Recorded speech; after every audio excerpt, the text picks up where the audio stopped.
Olá a todas, hoje a gente vai falar mais um pouquinho sobre câncer de mama, que é uma doença extremamente importante no Brasil, sendo o tipo de câncer mais frequente na mulher brasileira.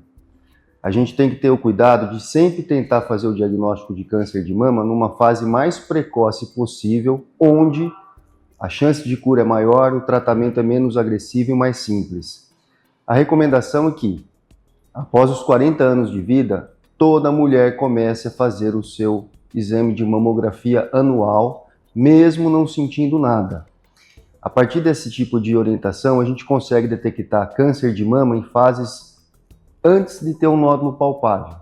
O autoexame também é bastante preconizado, mas a gente sabe que o autoexame tem mais uma função de tentar diagnosticar o câncer numa fase menos avançada, mas não tem grandes mudanças na chance de cura. Ou seja, o ideal é que a moça descubra a sua doença antes de perceber o nódulo palpável. E isso é extremamente importante quando se faz a mamografia anual. Essa recomendação é importante para a população geral. A gente sabe que o câncer de mama tem 12% de chance em toda mulher de desenvolver essa doença ao longo da vida, mas existem algumas famílias que têm uma hereditariedade para câncer de mama. Esse tipo de situação são casos especiais. Felizmente, a minoria dos casos, mas essas pacientes que têm vários casos na família têm que ser submetidas a um tipo de vigilância ainda mais atenta. Toda vez que a gente encontra um nódulo na mama, não significa que seja um câncer, mas ele tem que ser investigado. E uma maneira da gente fazer esse tipo de investigação são com exames de imagem, por exemplo, mamografia, ultrassom de mama, às vezes a ressonância magnética, e muitas vezes, frente ao nódulo suspeito, a gente tem que lançar a mão da biópsia, que sim vai ser o grande diagnóstico, sem dúvida, de que aquilo se trata de uma neoplasia maligna, de um câncer de mama. Uma vez feito esse diagnóstico, é importante que a gente faça o estadiamento da doença para saber se é uma doença localizada na mama, se ele tem algum tipo de doença que tenha se espalhado para os linfonodos axilares ou para qualquer outra parte do corpo. São os exames de estadiamento e fazem parte de uma avaliação mais completa frente a um diagnóstico de um caso novo de câncer de mama. Uma vez feito o diagnóstico, o estadiamento, a gente passa para a fase de tratamento da doença, que geralmente não é uma única modalidade de tratamento, é uma soma de armas que a gente tem contra a doença, que envolve cirurgia, quimioterapia, radioterapia e hormonioterapia.